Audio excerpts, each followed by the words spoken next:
जय हिंद साहब, स्वागत करते हैं आप सबका। आप सब अपने घरों पर सुरक्षित, प्रसन्नचित्त, आनंदित, अध्ययनरत होंगे, ऐसी हम मंगल कामना करते हैं। तो पिछली कक्षा में हम स्वरों के बारे में जान रहे थे और आपके पाठ्यक्रम में अलग से वर्ण विचार टॉपिक का विधान नहीं किया गया है, इसलिए हम इसको बहुत अधिक विस्तार में नहीं ले रहे हैं। जितना आवश्यक है उतना ही। लेकिन किसी भी भाषा के बारे में जानने के लिए, किसी भी भाषा में प्रवेश करने के लिए उस भाषा की वर्णमाला का सामान्य ज्ञान होना तो आवश्यक है, वो तो होना ही चाहिए। केवल हम उतना ही देख रहे हैं। संधि के लिए, उपसर्ग प्रत्यय के लिए, खास तौर पे शब्द शुद्धि के लिए, इन चीज़ों के लिए आपको वर्तनी का ज्ञान होना आवश्यक है और वर्णमाला का ज्ञान होना आवश्यक है। तो हम केवल उतना ही ले रहे हैं। यदि अलग से ये टॉपिक होता तो इसका विस्तार बहुत अधिक होता, लेकिन जितना आवश्यक है, लेकिन इतना आवश्यक है, इसको आप स्किप नहीं कर सकते। ये तो आपको देखना ही होगा। खैर, हमने पिछली कक्षा में जहाँ विश्राम लिया था उससे आगे हम बढ़ते हैं। पिछली कक्षा में हमने स्वरों के बारे में जाना था। 3 आधार पे हमने स्वरों का विभाजन किया था। नासिका के उपयोग के आधार पे हमने स्वरों को बांटा, उच्चारण काल के आधार पे स्वरों को हमने बांटा और उत्पत्ति के आधार पे स्वरों को हमने बांटा। उनकी संख्या 11 हमने जानी। अब बढ़ते हैं हम आगे, ठीक है। व्यंजनों की चर्चा करते हुए आगे बढ़ते हैं। व्यंजन, और हालांकि इनके भी कई विभाजन हो सकते हैं, लेकिन जितना आवश्यक है उतना बड़े सामान्य तरीके से हम इसको विश्राम देंगे। व्यंजन, देखो व्यंजन शब्द का अर्थ क्या होता है। व्यंजन शब्द का एक अर्थ तो होता है वर्ण, जो हम पढ़ ही रहे हैं, और एक अर्थ होता पकवान। जैसे कई बार आप कहीं जाते हो तो कहते हो ना, अरे भाई बढ़िया बढ़िया व्यंजन बनाए गए हैं, हाँ, बड़ा चटकारे ले लेकर के खाते हो आप। व्यंजन, व्यंजन मानी वर्ण भी होता है, व्यंजन मानी पकवान भी होता है। एक ऐसा ही शब्द और होता है व्यजन। यदि हम इसका अनुस्वार हटा दें तो अर्थ बदल जाएगा। व्यजन मानी होता है क्या, पंखा। क्या होता है, पंखा, ठीक है। खैर, परिभाषा, स्वरों को बिना किसी सहायता के बोला जा सकता है, लेकिन व्यंजनों को स्वरों की सहायता से बोला जाता है। स्वरों के उच्चारण में फेफड़ों से निकलने वाली हवा बिना रुकावट के निकलती है, तो व्यंजनों के उच्चारण में फेफड़ों से निकलने वाली हवा रुकावट के साथ बाहर निकलती है। तो अपने आप परिभाषा ही बन गई कि वे वर्ण जिनके उच्चारण में स्वरों की सहायता लेनी पड़ती है वो व्यंजन कहलाते हैं। वे ध्वनियाँ जिनके उच्चारण में फेफड़ों से निकलने वाली हवा मुख में रुकावट के साथ बाहर निकलती है, व्यंजन कहलाते हैं। और संख्या कितनी होती है जी, 33। कितनी होती है, 33। अब ऑफलाइन मोड की यदि कक्षा होती तो मैं कक्षा में लिखवाता हूँ सबसे, और मुझे बड़ी हंसी आती है, बच्चे सही से पूरी वर्णमाला नहीं लिख पाते हैं। कोई जो सेकंड नंबर पे लाइन आती है उसको थर्ड पे ले जाते हैं, फोर्थ वाली को थर्ड पे ले आते हैं, थर्ड अक्षर को चौथे पे ले जाते हैं, चौथे को थर्ड पे ले जाते हैं। कईयों के 36 हो जाते, कईयों के 28 29 ही होते, कम पड़ जाते हैं। तो बड़ी हंसी आती है। लेकिन अब यहाँ तो मैं आपकी चेक कैसे करूँ। हाँ, आप वीडियो को विश्राम दे करके स्वयं का परीक्षण जरूर कर सकते हैं कि आप सभी को लिख पा रहे हैं या नहीं लिख पा रहे हैं। फिर वीडियो को चालू कर लेना, मुझे तो बताना पड़ेगा, देखना कौन कौन से होते हैं। लेकिन मेरे संग कम से कम बोलना तो सही। क, ख, ग, घ, अंग। अब देखो इसमें ये जो बिंदी है, जो नुक्ता है, वो सामने लगती है, ध्यान रखना। ऐसा नहीं जहां पेन टिक जाए वहीं बन जाए, इसमें सामने लगती है, ठीक है। च, छ, ज, झ, ञ। ये नहीं है, ञ। हाँ, अनुस्वार बनता है, ये नासिका से हवा बाहर निकलेगी। ञ, ट, ठ, ड, ढ, अण,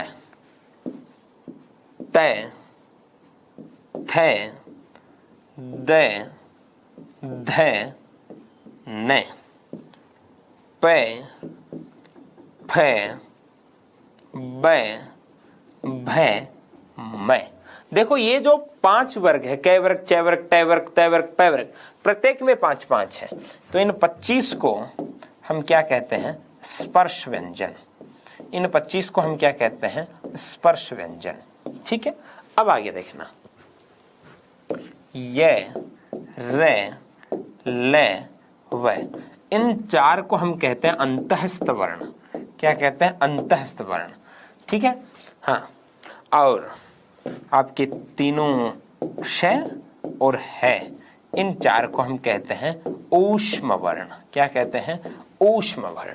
मोटे तौर पे मैं सीधा सीधा बता रहा हूं आपको कैसे मैं तक 25 स्पर्श होंगे, यरलव 4 अंतःस्थ होंगे, शशशह 4 ऊष्म होंगे। जिह्वा निर्धारित उच्चारण स्थान का स्पर्श करती है। यहाँ जो है आपके स्वर और व्यंजन की मध्यावस्था जो होती है वैसा उच्चारण होता है, और यहाँ हवा के आने का मार्ग रुक जाता है। उच्चारण के जो अवयव है मुख के भीतर बहुत निकट आ जाते हैं, तो हवा दोनों के मध्य संघर्ष करते हुए, घर्षण करते हुए निकलती है। उस घर्षण या संघर्ष या रगड़ से हवा हल्की सी गर्म मानी उष्म हो जाती है, इसलिए उन्हें उष्म व्यंजन कहते हैं। इतनी बात हुई। अब कई बच्चों की समस्या हो गई होगी, गुरुजी हमारे क्षेत्र गया कहाँ गए, तो देखना वो कहाँ गए, वो यही है। उन्हें हम संयुक्त व्यंजन कहते हैं। क्या कहेंगे, संयुक्त व्यंजन। ठीक है, तो वो 33 तो हो ही गए, ये संयुक्त व्यंजन अलग है उनसे। इनकी संख्या कितनी मानी जाती है, 4 मानी जाती है। तो हिंदी वर्णमाला के जो कुल 52 वर्ण माने जाते हैं उनमें इनकी संख्या कितनी मानी जाती है, 4। और उन 4 में मोटे तौर पे किसको शामिल किया जाता है, इनको शामिल किया जाता है, इन 4 को, क्षय, त्रय, जय, श्रय। अब देखो क्षय किस किस के मेल से बनता है, क्षय बनता क और मूर्धन्य क्षय के मेल से बनता है क्षय। और दोनों को साथ बोलोगे तो उच्चारण भी ऐसा आएगा, क क्षय क्षय क्षय क क्षय क्षय क्षय। त्रय किससे बनता है, तय और रे से बनता है, त्रय, तय रे तय रे त्रय। ये किससे बनता है, जय और य, इससे बनता है। और ये किससे बनता है, तालव्य शय और रे श्रय, इनसे बनता है। अब एक चीज देखना, शैर शैर श्रय, तैर तैर त्रय, क्षय क्षय क्षय क्षय क्षय क्षय ध्वनि आ रही है, लेकिन जय और य को बोले तब तो जय की ध्वनि आती है, लेकिन लोग इसको गे बोलते हैं। देखना, व्याकरण विज्ञान है, विज्ञान नहीं विज्ञान है। हाँ, क्षय क्षय बात मानी, तैर त्रय बात मानी, शैर श्रय बात मानी, जय य जय, जय य जय, जय य जय, जय की ध्वनि तो आ रही है, गे की ध्वनि कहाँ आई। तो विज्ञान नहीं होगा, विज्ञान होगा, वैज्ञानिक नहीं होगा, वैज्ञानिक होगा। समझे आप इस बात को। हाँ, यज्ञ नहीं होगा, यज्ञ होगा, शुद्ध उच्चारण जय होता है, लेकिन माना जाता है, जय को मान लेते हैं, लेकिन होता जय है। ये ध्यान रखिएगा आप इस बात को, ठीक है।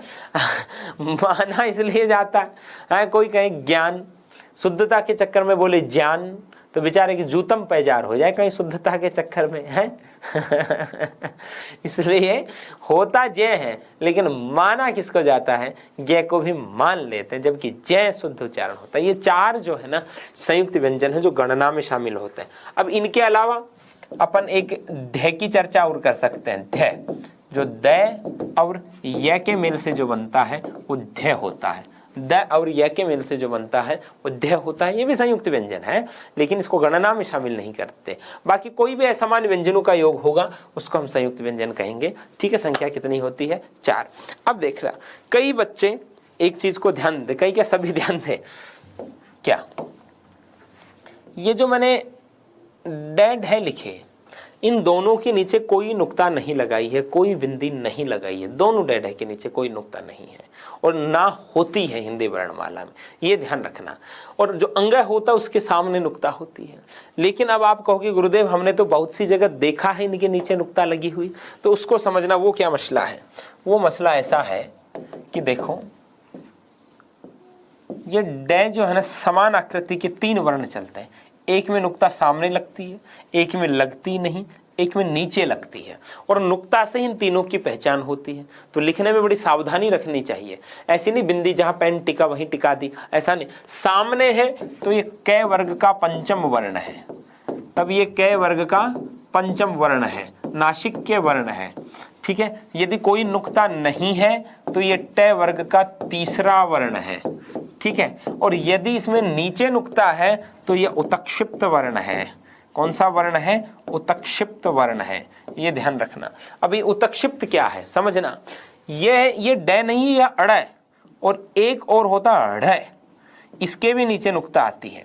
हिंदी वर्णमाला में जो डमरू ढक्कन है, डे ढ है, उनमें नीचे नुक्ता नहीं आती है, लेकिन अड़ और अढ़ जो है इनके नीचे नुक्ता आती है। इनको उत्क्षिप्त वर्ण कहते हैं, इनको ताड़न जात भी कहा जाता है, इनको द्विस्पृष्ट भी कहा जाता है।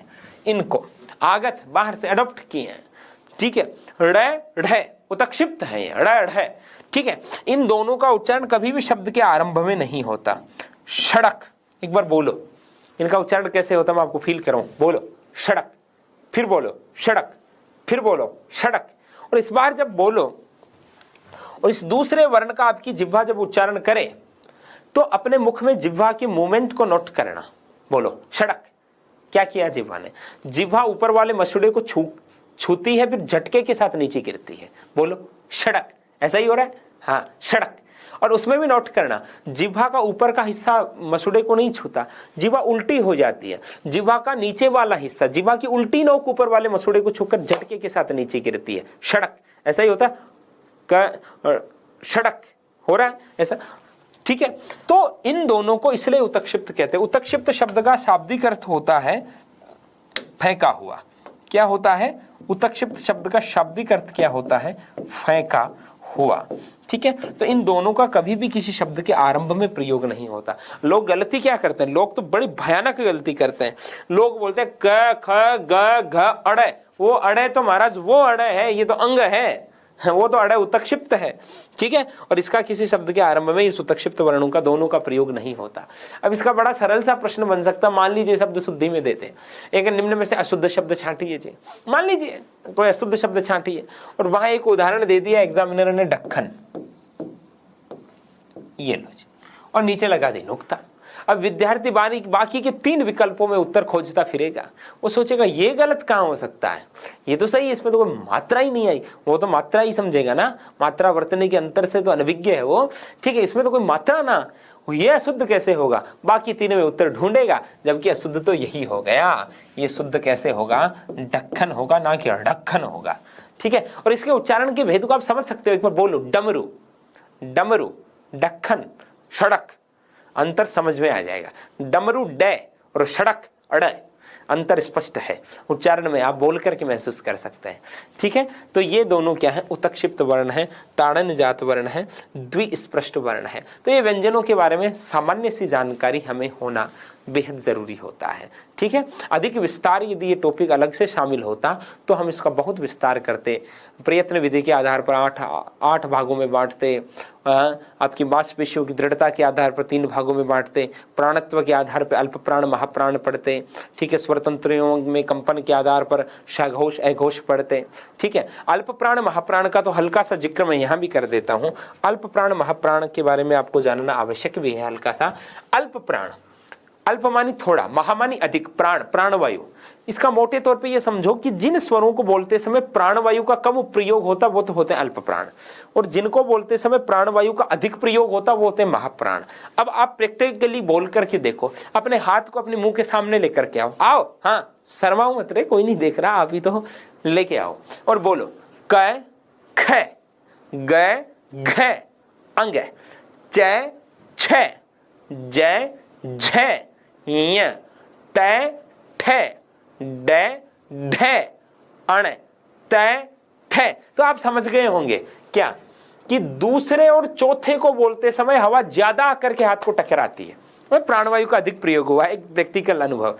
और पहले तीसरे पांचवे को बोलते समय प्राणवायु का कम प्रयोग होता है, ठीक है। तो किसी भी वर्णमाला का पहला तीसरा पांचवा, देखना किसी भी वर्णमाला का पहला तीसरा पांचवा वर्ण और ये रे ले व, ये जो है ना क्या होते हैं? अल्प प्राण होते हैं, ठीक है। ये तो अंतस्थ है ये रे ले व तो है।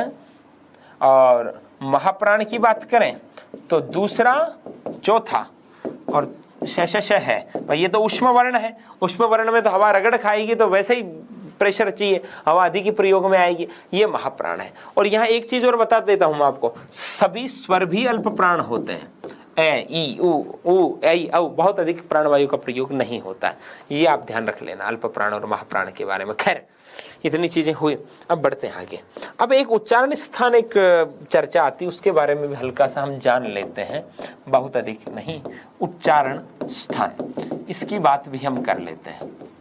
किस स्वर को बोलने का उच्चारण स्थान कौन सा है, किस व्यंजन को बोलने का उच्चारण स्थान कौन सा है, जिह्वा मुख के किस हिस्से को स्पर्श करती है, हवा किसको स्पर्श करती है, कौन सा अधिक सक्रिय रहता है।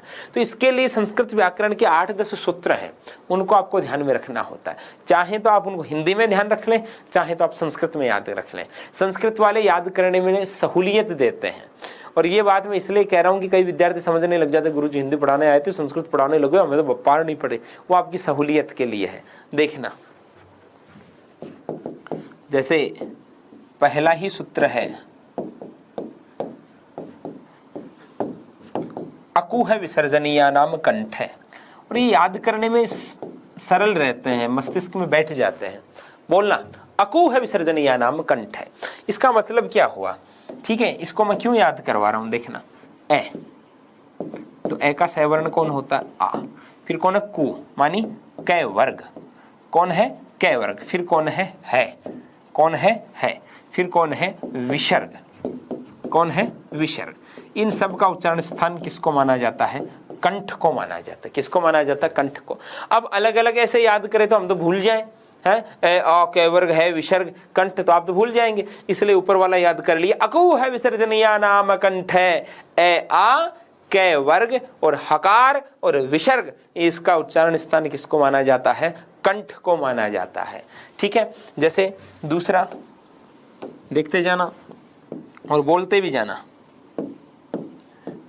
इचूयशानाम तालुः, इचूयशानाम तालुः। अब इससे क्या निष्कर्ष निकला वो देखना। ई फिर कौन है? च वर्ग। वर्ग का मतलब पूरी च वाली लाइन, यहाँ पूरी कै वाली लाइन, च छ ज झ ञ। फिर कौन है? य। और फिर कौन है? श। इन सब का उच्चारण स्थान किसको माना जाएगा? तालु को माना जाएगा। किसको माना जाएगा? तालु को। ई च वर्ग य और श, इसलिए इसको तालव्य श कहते हैं। इसका उच्चारण स्थान किसको माना जाएगा? तालु को। इचूयशानाम तालु। आगे बढ़ते हैं, देखना आगे बढ़ते हैं, आगे बढ़ते हैं। अगला सूत्र है ऋतु रसाणाम मूर्धा। ऋतु रसाणाम मूर्धा। कौन कौन आ गए? देखना, री दीर्घ री अपने हिंदी में चलता नहीं तो अपन चर्चा ही नहीं कर रहे। ट वर्ग पूरा। फिर कौन है? रे। फिर कौन है? मूर्धन्य श। इन सब का उच्चारण स्थान किसको माना जाता है? मूर्धा। किसको माना जाता है? मूर्धा। ये मूर्धा क्या है? जो अपना तालु होता है ना, मुख का तालु, उसके नीचे जो कोमल सी छत होती है उसको मूर्धा कहते हैं। एक बार बोल के देखो, ट ठ ड ढ अण। जिह्वा ऊपर जाके कोमल सी जगह को टच कर रही है ना, वो घुमाव सा, उसको मूर्धा कहते हैं। ऋतु रसाणाम मूर्धा। ठीक है, कई लोग बोलते हैं ऋतु रसाणाम मुर्दा। अरे मुर्दा नहीं है, मूर्धा है। अगला होता है ऋतु लशानाम दंता। ऋतु लशानाम दंता। देखना, लृ। अब लृ अपने हिंदी में चलता नहीं, लृ तो संस्कृत में चलने वाला स्वर है। फिर आगे कौन है? तय वर्ग। फिर आगे कौन है? लय। फिर कौन है आपका? सर्प वाला स। और इसके उच्चारण स्थान किसको माना जाता है? दांतों को माना जाता है। ठीक है, तो अब ध्यान रखना, ये दंतेश है, ये मूर्धन्यश है, और वो एक था वो तालव्यश है। बचपन में अपन कहते थे वो शंकर वाला स है, ये षटकोण वाला स है, ये सर्प वाला स है। ठीक है, अब एक वर्ग और बच गया आपका, पांचवा, उपपद्मानिया नाम औष्ठव। उपपद्मानिया नाम औष्ठव। उपपद्मानिया नाम औष्ठव। अब इतना बड़ा याद करने में जटिलता हो तो अपना काम इससे ही चल जाएगा। इतना सा याद कर लो, उपओष्ठव। इतना तो कर ही सकते हो, उपओष्ठव। और इससे क्या निष्कर्ष निकल रहा है? अपने काम का निकल रहा है। उ और फिर पय वर्ग, इनका उच्चारण स्थान किसको माना जाता है? औष्ठव है, दोनों होठों को। उ और पय वर्ग का उच्चारण स्थान। ठीक है, इतना याद कर लो। लेकिन फिर भी कई विद्यार्थियों के मन में बना रहेगा, गुरुजी आगे क्या था? यहां आगे था उपध्मानीय। क्या था? उपध्मानीय वर्ण थे। उपध्मानीय वर्ण ये अपने वैदिक संस्कृत में चला करते थे। ठीक है, ये कैसे लिखे जाते थे? ये एक चिन्ह होता, ये पै के आगे लगता, फिर यही चिन्ह फै के आगे लगता, तो ये चिन्ह उपध्मानीय, फिर ये वर्ण उपध्मानीय कहलाते। दो उपध्मानीय वर्ण होते हैं। है, यह चिन्ह आधे विसर्ग के बराबर माना जाता है। पै फै पफव्यम प्रागर्ध विसर्ग सदृश इति उपध्मानीय ऐसा लिखा गया है, तो ये आधे विसर्ग के बराबर माना जाता है। लेकिन ये वैदिक संस्कृत में चलते थे, लौकिक में भी नहीं, वैदिक संस्कृत में चलते थे। अपने को क्या लेना देना, अपना काम हो गया उपु औष्ठव। उ पै वर्ग, इनका उच्चारण स्थान क्या होगा? औष्ठव। है, औष्ठव द्विवचन है, राम है रामव द्विवचन, दोनों होठों से ही इनका उच्चारण संभव है। ये बात मैंने इसलिए कही। एक हुए हैं आचार्य दंडी। आचार्य दंडी ने ग्रंथ लिखा दश कुमार चरितम। सुनना, दश कुमार चरितम में 10 राजकुमारों की कहानियां हैं। उनमें एक पात्र है, एक राजकुमार का नाम है विश्रुत। क्या नाम है? विश्रुत। तो वो कथानक, काल्पनिक कथानक है जो दंडी ने लिखा है। और उस कथानक में एक ऐसा सीन आता है, सीक्वेंस आता है कि एक कोई शिकारी है, उसका बाण चलता है और उस बाण से उस राजकुमार विश्रुत का नीचे का होठ कट जाता है। ये कहानी का एक हिस्सा है। लेकिन आचार्य दंडी ने उस सीक्वेंस के बाद, उस घटना के बाद, उस कथानक के बाद आगे के कथानक में विश्रुत के लिए जितने संवाद लिखे उसमें औष्ठ्य वर्णों का प्रयोग नहीं किया, उ प फ ब भ म का प्रयोग नहीं किया। ये कितना जटिल रहा होगा कि बिना मैं के, बिना ऊ के, बिना प फ ब भ के भाषा लिखना, संवाद लिखना। अब वो तो लिख सकते थे, काल्पनिक कहानी तो थी, लेकिन नहीं। यदि आचार्य दंडी ऐसा करते तो लोग कह देते कि आचार्य आपके पत्र का तो नीचे का होठ कट चुका है, इसने औष्ठ्य वर्ण का उच्चारण कैसे किया? प फ ब भ म उ दोनों होठों के बिना नहीं बोले जा सकते, इसलिए इनका उच्चारण स्थान क्या? औष्ठव। इतना वैज्ञानिक वर्गीकरण। उपपद्मानीय नाम औष्ठव, अपने इतना ही याद कर लो, उप औष्ठव। तो 5 हो गए अपने। एक बार बोलना, अकुह विसर्जनीय नाम कंठ। इसलिए मैं संस्कृत वाले सूत्र याद करने के लिए कह रहा था, क्योंकि इनको याद करने में क्या रहने वाली है? सहूलियत रहने वाली है। इचो ईशानाम तालु, ऋतु रसानाम मूर्धा, ऋतु लसानाम दंतः, उपु औष्ठव। अब यहां मैं आपको एक चीज और समझाऊं, देखना। ये जो है इसमें ध्यान देना आप, क्या कि ये जो विसर्ग है इसका उच्चारण स्थान कंठ माना गया है। कंठ कहा गया है विसर्ग का उच्चारण स्थान। ठीक है, माना विसर्ग का उच्चारण स्थान कंठ होता है, लेकिन एक जगह ऐसा विधान भी किया गया है कि अयोगवाह विगेयः आश्रय स्थान भागिन। विसर्ग अयोगवाही वर्ण है, तो ये किसी न किसी स्वर के बाद आएगा, किसी न किसी स्वर के बाद आएगा। स्वतंत्र प्रयोग तो इसका हो नहीं सकता। तो यदि ये किसी स्वर के बाद आएगा तो उस स्वर का जो उच्चारण स्थान होगा वही विसर्ग का उच्चारण स्थान माना जाएगा। अयोगवाही वर्णों का उच्चारण स्थान, अयोगवाही विसर्ग का उच्चारण स्थान उसके आश्रयभूत वर्ण पर निर्भर करेगा। मतलब मान लीजिए ये आया राम है, तो विसर्ग ए के बाद है, तो विसर्ग किसके बाद है? ए के बाद है, तो विसर्ग का उच्चारण स्थान क्या हो जाएगा? कंठ हो जाएगा। ठीक है, लेकिन ये आया है हरि ही, तो विसर्ग ई के बाद है, ई का क्या होता? तालु, तो यहां क्या मान लिया जाएगा? इसका भी तालु। ये मान लीजिए आ गया गुरु, तो विसर्ग ऊ के बाद है, अब ऊ का जो होगा वही इसका मान लिया जाएगा क्या? औष्ठव। तो हम ये कह सकते हैं कि विसर्ग का उच्चारण स्थान आश्रयभूत वर्ण पर निर्भर होता है। आश्रयभूतम, जिसके साथ वो आया है, जिसके बाद वो आया है वो। बाकी स्वतंत्र तौर पे पूछे विसर्ग का उच्चारण स्थान कंठ, लेकिन ऐसा प्रयोग करके दे दें तो हम जो है जिस स्वर के बाद विसर्ग आया है उस स्वर का जो उच्चारण स्थान होगा वही किसका मानेंगे? विसर्ग का मानेंगे। इतनी बात कंफर्म हुई? ठीक है, अब यहां आपको एक चीज और बताता हूं मैं, देखना। एक सूत्र होता है,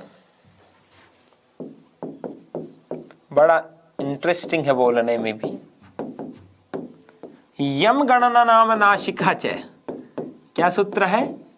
यम गणना नाम नासिका च। बोलो, यम गणना नाम नासिका च। देखना, ये च वाली लाइन का लास्ट है, ये पै वाली का, ये कै वाली का, ये च वाली का, सॉरी ये टय वाली का और ये तय वाली का, मतलब पांचों लाइनों के पांचवें वर्ण हैं और इनका उच्चारण स्थान क्या माना गया है? नासिका माना गया है।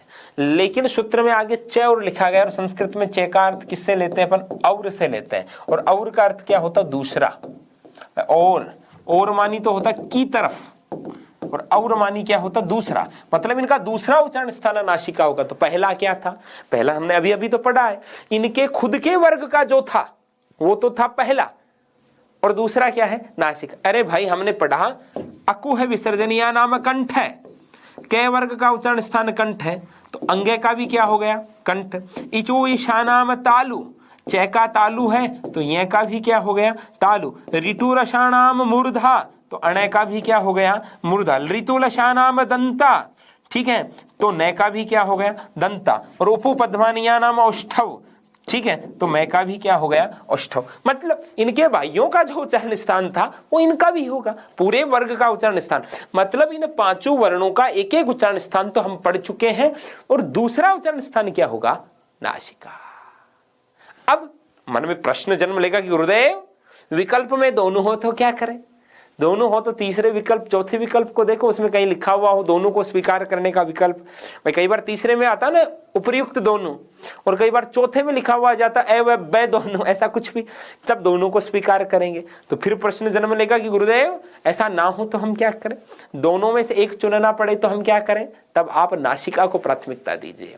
किसको प्राथमिकता दे दीजिए?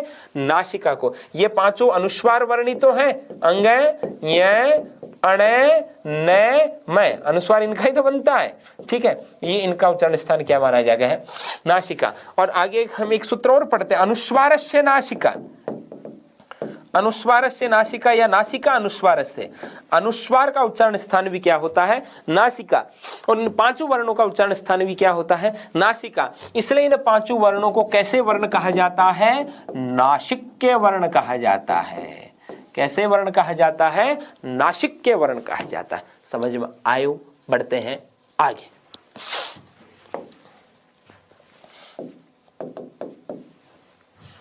सात देख लिए, छठवां यमगणना नाम नासिका जा, सातवां अनुस्वार से नासिका। आठवां सूत्र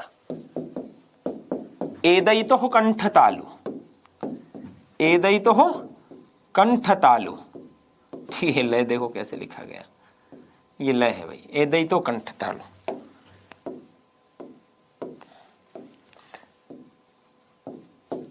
ये क्या है? ए और आई, इनका उच्चारण स्थान क्या माना गया है? कंठ तालु को माना गया। देखो ए जो है, ए का जन्म किससे हुआ था? ए प्लस ई से हुआ था, तो ए का उच्चारण स्थान क्या होता है? कंठ होता है। और ई का क्या होता है? तालु होता है। तो ए का स्वतः ही क्या हो गया? कंठ तालु हो गया। और वैसे ही देखें हम, ओदवतो हो कंठोष्ठम, ओदवतो हो कंठोष्ठम, मतलब ओ और औ, इन दोनों का उच्चारण स्थान क्या माना गया है? कंठोष्ठ को माना गया, कंठ और औष्ठ को माना गया है।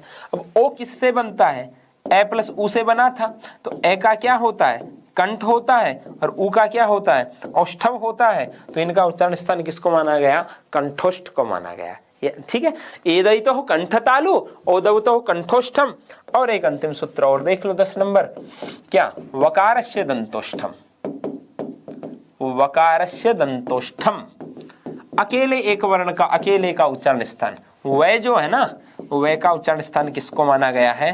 दंतोष्ठ को माना गया है। किसको माना गया है? दंतोष्ठ को माना गया है। समझ में आ गया? ये उच्चारण स्थान हमें ध्यान में रखने हैं।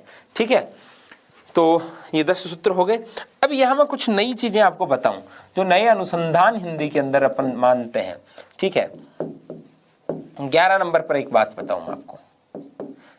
हमने एक सूत्र बनाया है लसन, और इसका उच्चारण स्थान होता है वर्त से।